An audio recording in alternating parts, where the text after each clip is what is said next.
Hello and welcome to the Food Enthusiast. If this is your first time tuning in, my name is Dara Bunjon. I'm a PR maven, food stylist, food writer, and a frustrated baker. And today I'm thrilled to have an old friend of mine, though he's not old, on the show. Daniel Young, a New Yorker who is living in London, is based does all these great pop-ups and pop-ins, and his site is called Young and Foodish, but he's most known for a lot of his books, and we're going to start off today with Where to Eat Pizza. And here's Daniel, and we'll bring him in. Let's talk about Where to Eat Pizza. It's a compendium. How many pages, how many people were involved, Daniel? Well, there were 120 regional experts involved. All right, I lost the sound for Daniel. Can't win. Jen, can you come back in? Are you hearing Daniel? Can you hear me, Darren? I am so frustrated with this. Okay. Okay, everybody, this is Jen. Yep, Jen, can we you? can hear him you fine. Can, yes, I can. I can't hear him. So let's try it again. Daniel? Yes, can you hear me now? I can. Okay, thanks, everybody. Jen, hopefully when you go out, we don't lose him. All right, so Daniel, tell us more about Where to Eat Pizza. Okay, well, it was a guide to pizza, the best pizza all over the world, that I coordinated with Fiden, the publisher. And unfortunately, there wasn't a budget to send me to eat at 5,000 pizzerias. So I organized it with 121 regional experts. And Dara, you were one of them. You handled Maryland for the guide. And then each regional expert found between 5 and 30 local experts, because they couldn't cover it. Right. And we ended up compiling a list of the 1,700 best pizzerias in the world based on those selections, based on local people. So I didn't, even though I spent most of my life in New York, I was not a New York judge. So I did not get to choose the New York pizzerias. A great guy named Scott Wiener coordinated that. And so I was even brokenhearted because one of my favorite New York pizzerias did not end up in the guide. And which one was that? It was Arturo's on Houston Street. And I'm a nut for integrity, you know, so I just felt that I had to trust the selections of the judges, of the experts like yourself. So I was not going to have any say on what the best pizzeria in Baltimore was. That was up to you. And if there were any really outliers, then I would contact you or the regional expert, right, and make sure it was kosher, so to speak. Where did your love of pizza start? Well, I was born in New York, so I was asked the same question by the BBC when the book came out. And I said, well, I'm from New York. I said, pizza's our first solid food. We go from the breast to the pizzeria, you know? So, and growing up, I didn't understand the pizza was Italian or whatever. I thought it was a New York food. So it was always my favorite food. And you know what? People ask me, do you prefer caviar? Would you rather have caviar or pizza? And I say, I'd rather have probably caviar or lobster or whatever, if you gave me that question. But you asked me, would I rather go the rest of my life without lobster or pizza or foie gras or, you know, rack of lamb or whatever? I would say I'd hate to go my life without pizza. So that's really a food that's closest to my heart. Well, you see, I would compromise. I'll go, how about a pizza with some caviar on top of it? There you go. You can have right? both. Yeah. You can have both, and put a little lobster on the side. Everybody knows my passion for lobster. What is the state of pizza now? I mean, we have COVID. I understand that London's in lockdown, but where has pizza evolved from, or what's happening? I mean, there's thin crust, there's thick crust, there's New York, there's Detroit, there's from Naples. Right. So there's a lot of questions there in one, but some people say pizza is the world's favorite food or number one food on Instagram or what have you.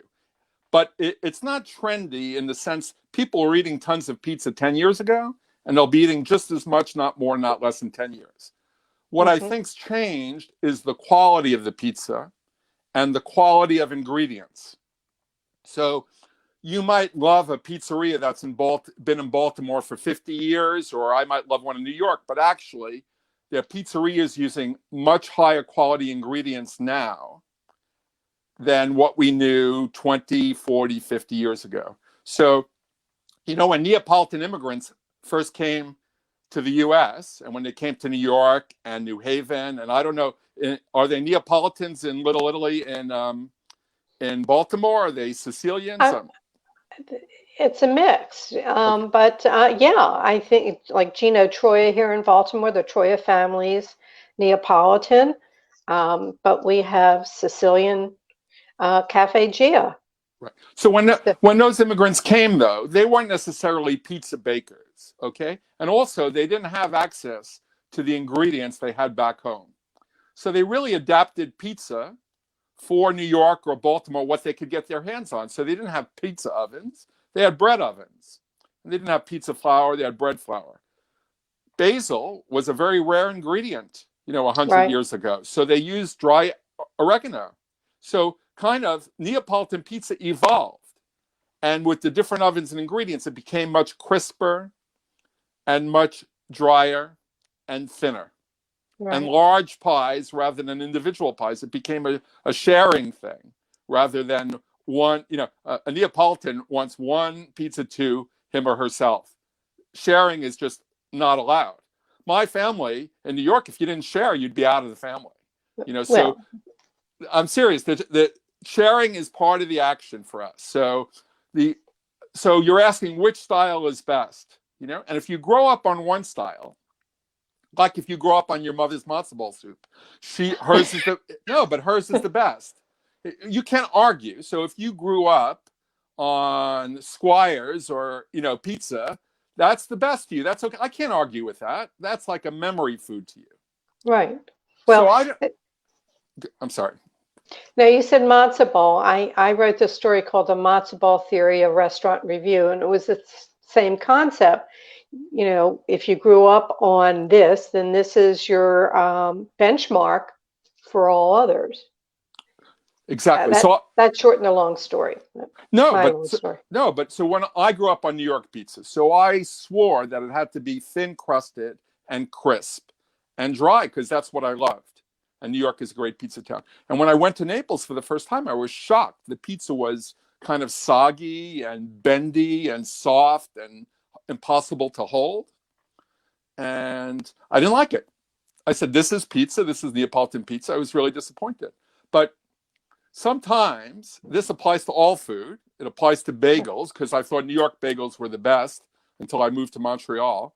Right. And sometimes you have to twist your head around and give up long-held notions of how something has to be and consider that there might be another point of view. So maybe you grew up on floater matzo balls, but actually sinkers have a charm to them as well.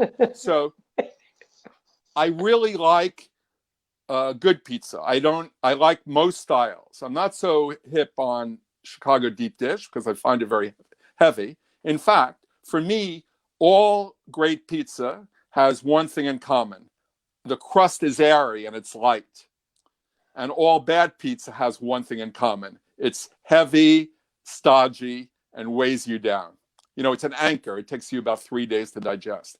So I think that's the thing, that if people are making pizza at home themselves or going to a pizzeria, you find that quality of ingredients has improved. I'll give you one last thing. When I was growing up in New York, a lot of Italian restaurants had better pizza than the pizzerias. And why? Because they used the ingredients, they used the tomato sauce, and they used the mozzarella that they had in the kitchen for the pizza. And that was much higher quality than the pre-mixed pizza sauce and the the processed cheese, and so forth.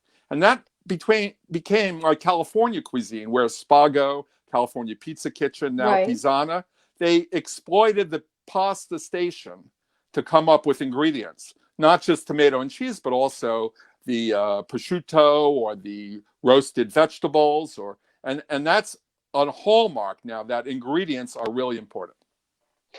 You know, somebody sent in a question because they couldn't watch at the time, and let's see. In the world, which is the preferred type of sauce? Okay, so in the world, tomato sauce is the type of sauce. The margarita is really the model. But what's different is that in Neapolitan style restaurants, pizzerias, where the oven is at 850, 900 degrees, it cooks very quickly and very intensely. And so that's not really a tomato sauce that goes on the pie. That's actually passata.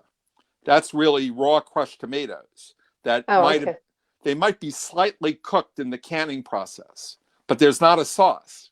Whereas most pizza is a long cooked tomato sauce where the herbs and there's oil in there and maybe spicy chili, and it's a real sauce. So that's a big difference. So I would say tomato is the topping, but it can be just crushed, practically raw tomatoes, or it could be mama's sauce that's cooked, marinara sauce that's cooked for 7 hours.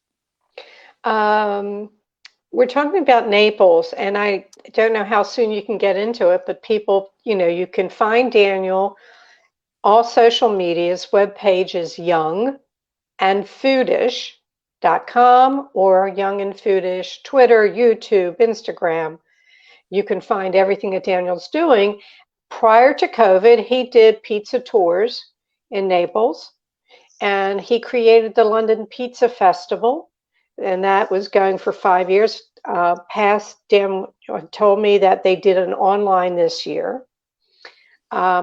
I want to get back to ingredients. I'm digressing, but that happens at my age. There's a difference between the cheese that they're using. It's fleur de latte. They're using a cow's milk rather than buffalo. What's the difference between those two cheeses? And isn't that used in Naples or? Well, actually, most pizza in Naples is made with fior di latte mozzarella, which is cow's milk mozzarella, and that's the cheapest. But because there's a big buffalo mozzarella is considered higher quality, and also because there's a big marketing behind it, they like to pretend that all pizza in Naples is made with buffalo mozzarella. But actually, that's a bit of a myth. But buffalo mozzarella is very milky and gets leaky when it's in the oven. So it's actually from that melty, leaky point of view, it's not the perfect pizza cheese, the way cow's milk mozzarella, the one better if you go to pizzerias in the US.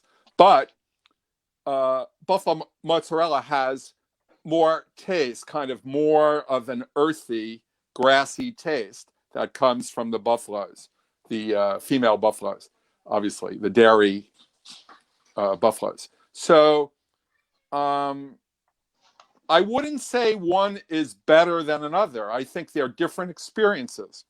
What is interesting is that the cow's milk mozzarella in the US had no taste.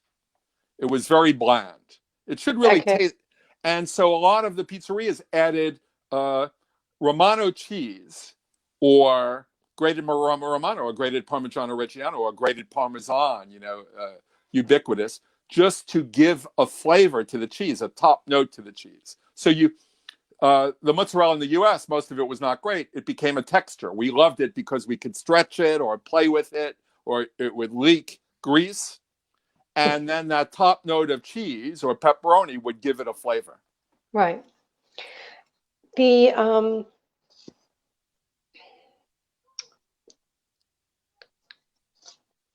I have so many thoughts here. Who is Raphael Esposito?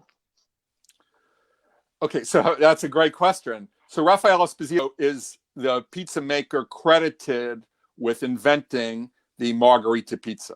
margarita being with tomato, cheese, and basil. Right.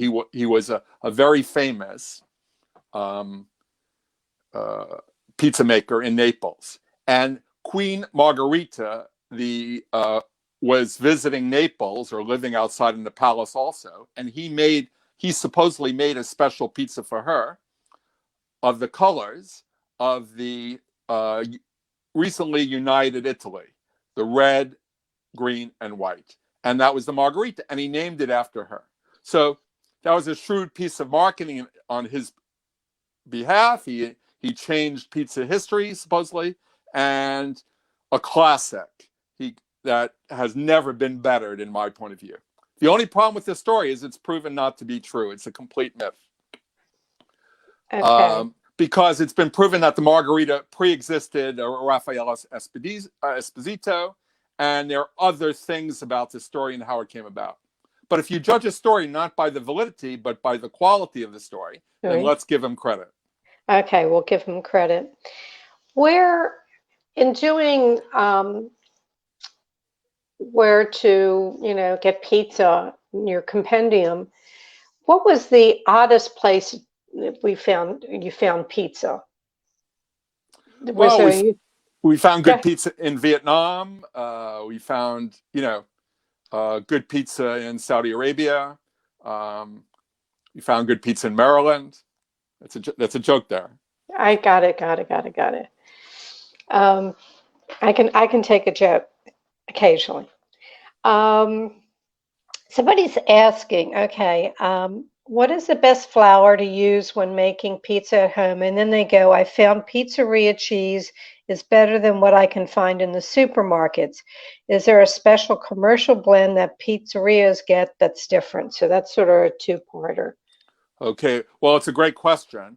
And you'll hear a lot that the best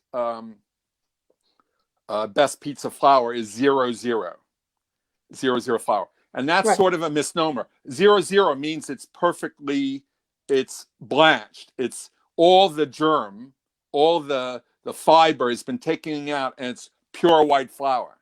But you can have white flour that's soft or flour that's hard. The wheat is hard or soft. So 00 just tells you it's white, tells you it's the least healthy flour in terms of having nutritional benefits, but the easiest to work with.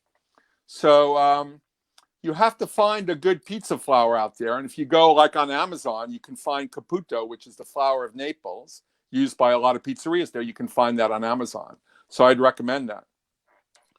The mozzarella, cheese is a harder thing, okay? So if you're supermarket, if you want kind of New York pizza style cheese, a good mozzarella that melts well, you should look for low moisture mozzarella, and you might be able to find that in your supermarket. Polio is a big brand, and they supply to pizzerias, so look for that. Or if you want to, if you go to Whole Foods, there's a much larger selection of fresh cow's milk mozzarella. There are 2 or 3 brands, so that's those are 2 good options. And the other thing I would say is how you put it on top of your pizza. Now, it's much, rather than slice it in thick slices that kind of become like egg white omelets on the pizza, that, you can't bite off a small piece. It's much better to hand shred the mozzarella and spread it over the pizza. So that's an important. Yeah, use your box grater with the big hole and do that. Okay, the box grater on the hole the holes are too small. It's too small. You can use your hands to crumble it, or else slice it and effectively chop it, slice it into small pieces. But if you break it with your hands, you have more surface area on the cheese, and so it melts more quickly and more delightfully than if you have like cubes. What's the best way to reheat a slice of pizza? Now, I know that you don't have a slice of pizza left over at your house, but should you have a leftover slice of pizza, what's the best way to reheat it? Well, I don't have a lot of experience with that, but I've tried. So you can actually do it in a nonstick frying pan, and that produces great results. So you put the pizza slice right in the pan, cover it with something, and heat it. The other thing is to do it in about a 400-degree oven on like a baking sheet. Okay. Okay. And that'll work very well. Don't do it in the fan oven. Don't do it in the convection oven. That gets very soggy. Yeah.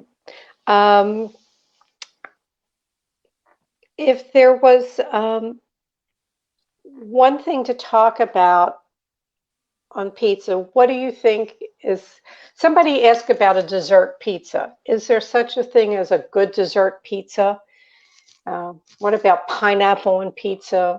There's a lot of variations that are, to many people, What are your thoughts? Okay, well, the most popular dessert pizza is with Nutella, melted Nutella on top. So I'm sure I used to love Nutella pizza, but I've had one too many of them, and I don't need dessert after I've had a savory pizza, so I don't need another dessert pizza. But a Nutella dessert pizza is quite nice, and I think in terms of pineapple pizza or Hawaiian pizza with pineapple and ham, it's really fashionable for snobs like myself to say it's terrible, and to make it into a holy war against. So I really think I think people should do what they want in the privacy of their own home, but I don't particularly like it. And okay, but I will tell you this, okay? I'll be a snob. Be a snob. If your pineapple is rings that comes out of a Del Monte can or a Dole can and you put it on the pizza, no, it's terrible.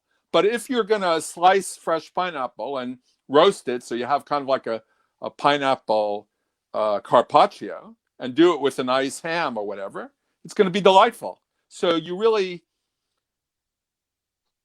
I'm into using better products if you can. And you know what? I buy fresh pineapple. I get a great price. It comes out to be less expensive than canned pineapple. I love fresh pineapple. Yeah, so you have to wait till it gets ripe a bit, and you have to peel it. And some people don't like to peel it, but actually it's so easy. It's so much better. So I would go into quality. Even I love Nutella, but even there you could probably melt your own chocolate and do something absolutely fantastic. Whereas Nutella is all palm oil and sugar. So I'm into kind of trying to upgrade the ingredients within reason. The fellow I had on last week, John Hauser, asked me to ask you a question. It has nothing to do with pizza. He says when he was in London about 3 years ago, Scotch eggs were all the rage, and that they were doing some unusual things. Is that still the case? What's going on with Scotch eggs? Do you care about Scotch eggs?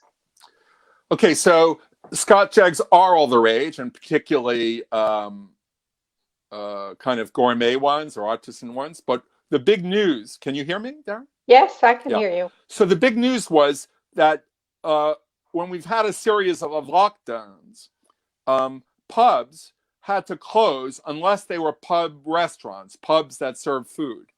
So just to be classified as restaurants, a lot of pubs were adding these Scotch eggs to the menu.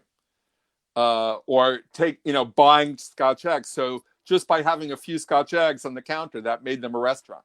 So it was quite laughable. For those people who don't know what a Scotch egg are, it's a hard-boiled egg that's encrusted with some sort of meat. It's a simplified definition. Would you say anything more? And fried. And fried. Yeah. He was telling me they were doing just all kinds of variations on it, like duck and prosciutto and all kinds of things. Okay, so for me, I'm not into it. But also, they're being ironic, if I don't have an attachment to the original thing, because I didn't grow up in here, so I'm not going to appreciate the plays on it, okay? So right. If you did something with crabs and mustard sauce, that would be interesting to you. Or to people from Maryland or a lot of, right. And you might love it or hate it, but for me, it doesn't resonate. So I'm sorry to Mr. Hauser. I'm sure. Well, you agreed. You can hear my accent, it's not a British accent, I did watch Masterpiece Theater as a kid, but that's and read a little Shakespeare, and listened to the Beatles. Well, I should tell people that you are the cook at home. Um, and there was a funny video that you did, and I'm looking at my notes because I can't rely on this memory, about sourdough bread and your feelings about sourdough bread for a sandwich. Do you want to fill people on that? Do you I don't remember even them? I don't even remember that video. Okay, so it What was it what? funny. Yeah. You talked about the sourdough Uh, and having a lot of air pockets. So the oh sour. yes, right. I'm sorry. Thank you, Dara. So You're welcome. I had a great sourdough bread, but had huge holes in it, and I was trying to make a grilled cheese sandwich, and I couldn't figure out what to do about the holes because the cheese is going to drip right through the holes and onto my lap and stuff, and I don't want to serve that. But then I had the idea to buy Swiss cheese with big holes in it and to line up the holes in the bread with the holes in the cheese. That So was, that was yeah. an ingenious solution. You gave me some notes and questions that I can ask you. You said the world of Luther burgers. Is that like a McDonald's there? Crack pie and extreme food. Okay, so Luther burgers that's not a British thing, it's an American thing, and those are donut buns, burgers on donut buns. Okay? Okay.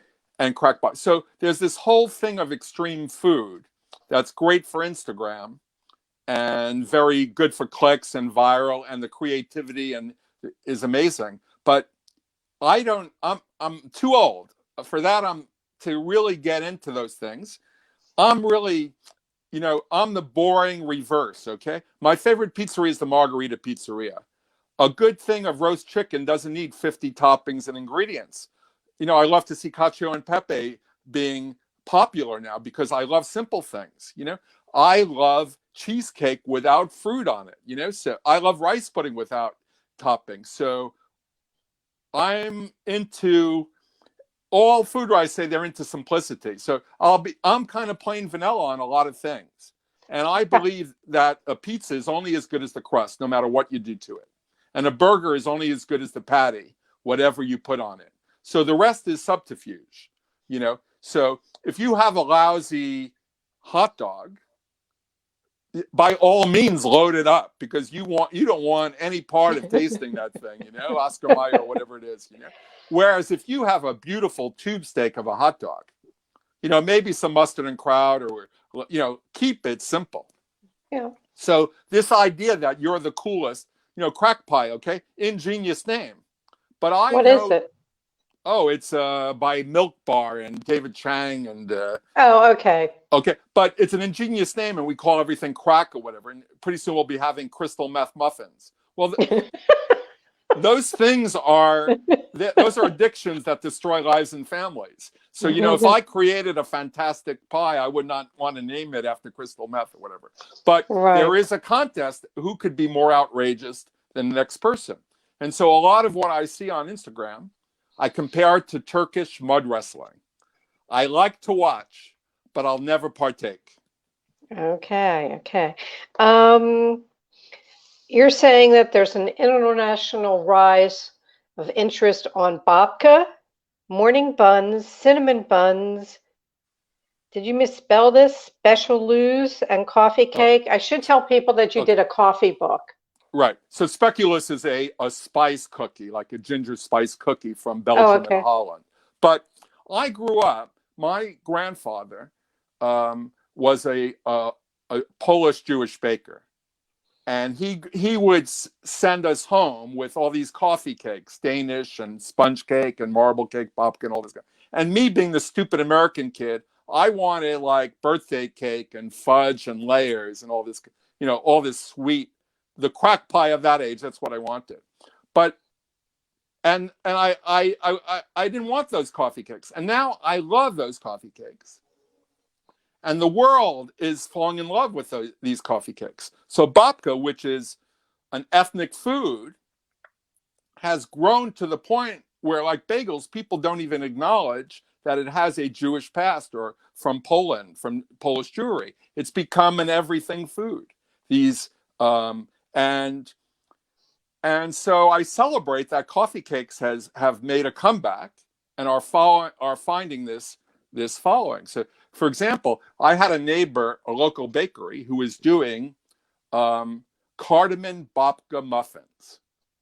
And I went to the baker. I said to her, "This is great because it combines two of my favorite things, Jewish babka and Swedish cardamom buns, because I have Jewish relatives who moved to Sweden and started a family, and I would go visit them, and we'd have cardamom buns." So what was amazing is that the baker, she didn't know either reference. So these foods had become Instagram foods, or on Google searches, you're looking for baking, baking with Rebecca or whoever it is. They're cut from their ethnic ties. So it's great that it's become popular and widespread, and I fell back in love with these foods. But it's also kind of puzzling that these things have become Instagram foods and not necessarily immigrant foods. Foods, right. We can go on and on. I mean, I can do, your books, Bistro, Brasseries, and Wine Bars of Paris, Coffee Love, Made in Marseille, the Paris Cafe Cookbook, and all your articles. We can talk forever on food, and we'll have to come back and focus on something else. But I have two questions I ask at the end of the show Okay, as a Dara. forfeit with the people. If you want to find out more about Daniel, his books, what he's doing, and what's going on in London in the food scene, it's Young and Foodish, YOUNGAND, foodish.com, and at Young and Foodish all over social media. You can find him there. So I always ask the question, what was your most epic culinary fail? Oh, you know what? One of my early dinner parties in college, I was making fondue, cheese fondue for the main course, and then chocolate fondue for dessert. And in both, I didn't understand how you make fondue. I thought you just put a block of cheese in a pot and it'll melt. So I ended with a solid block of cheese. So not only did I ruin dinner, but I ruined a pan. I could not, I got a snow shovel and a pickaxe, but I couldn't handle it, okay? And so and my friends said they felt really bad. And they said, well, at least we have the chocolate fondue for dessert. And I said, hold on a second. So I didn't melt the chocolate in a double boiler, bain marie, or anything like that. I did it again right in the pot, and I ruined the second pot. So you ordered pizza. Exactly. What else? You know what? There are times I used to run cooking classes in the restaurants here in Baltimore before the Food Network and things of that nature, and I would invite the chefs over my house for dinner. And everybody says, "You're cooking for a chef?" I said, well, if they do Italian food, I cook Chinese. And I said, nobody cooks for them. I said, if you go to their home, they're using Hamburger Helper. They don't eat like this all the time. But, I can understand the fondue thing. All right. So my last Incidentally, question. I still have fails. And really, when entertaining, it's good to prepare something that's in your rotation that you've done a few times and you've got it down. You don't want to experiment with guests. Sometimes I do, sometimes I don't. But my big thing is I keep buying prime rib when it's on sale, and then I have the same meal, but I rotate the guests. So that's sort of what you're saying. And I'm not having luck with earphones here. This is just a pain in the neck. My last question for this interview is, what didn't I ask you that I should have? Do I miss New York? Daniel, do you miss New York? I miss New York terribly, and I miss the U.S. because I really like talking with people like you, Dara. I'm not saying that when you're in a foreign country, there's just a familiarity, a common references of upbringing, of warmth. So I miss my family, I miss my friends, I miss people I haven't met yet in New York and the States. So I miss it terribly, and particularly now with lockdown. So I haven't been to the States since January of 2020. So I miss New York, and I miss everybody a lot. Well, It's great to see you, Understood. Dara, because we worked together, and not just on the pizza book, but you helped with my book tours, both in DC and Baltimore, and we struck up a friendship and a mutual respect, and we also, I think, we cried on each other's shoulders once or twice. So it's a great joy to see you, Dara. It's Really. it's a joy to see you. And I can't remember, was it the Paris Cafe cookbook or was it the Marseille? I can't remember which one you were promoting when we met. That'll probably give an idea. But it probably, I think it was the Bistros, Brasseries, and Wine Bars of Paris, which was a second Paris book that I did. That's my okay. memory. Okay, so that was how many years ago? I'm not counting. Okay. All righty. So everybody, Daniel Young, Young and Foodish, and I have to have you back on because there's so much that we can cover and chit chat about and inform people about. And Just to say, we're going to be doing an online pizza festival in the USA in about April. So if oh, you great. go to the website youngandfoodish.com and join, then you'll get an email alert, and it'll be free to go to attend this online festival in April, anywhere in the US. Okay, what are the how does that work? I mean, I know they can go and click on, but I'm just saying, are you in random? What's the format of it? Okay, we'll be doing pre-recorded videos, then we'll be doing Instagram and Facebook Lives like what we're doing now with instructional things or information, some of the topics we discussed. And then we'll be helping people either to make pizza at home or order from a nearby pizzeria. Well, what we can do is we'll put it on the calendar and maybe get you on again and we can talk about it coming up. That would be so great. Wouldn't that be fabulous? All righty. Another So, excuse to talk pizza. That's always great. well, I finally started making pizza crust at home, because of lockdown. So I found a thin crust pizza online that works out pretty good. And Great. then it's, but I'm like you, I'm like thin and crunchy. But all right, everyone. If you met Daniel, find him at Young and Foodish. I want to tell you that next week we're going to have Pam Miller on for Charlottetown Farms. Daniel, thank you so much. Thank you, Dara. Bye, everyone. Thank you for tuning in. Pam Miller from Charlottetown Farms. She's a master cheesemaker here in Maryland. And Pam's Chev Cheese, the artisanal goat cheese. She's an artisanal goat cheese producer. And you can find her at the farmer's market, but her cheeses are used in many of the restaurants. And she does a goat cheese cheesecake. And there's a special event coming up with her that we'll talk about next week. As always, you can find this show on Facebook, J Moore's Facebook page, J Moore Living at jmoreliving.com. You can email me at food@jmoreliving.com. You can find me on social media at Dara Cooks.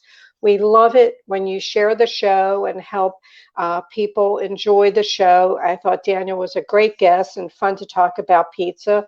Who doesn't love pizza? And as always wear your mask, stay safe, and may your plates remain full. Have a great week. We'll see you next Thursday.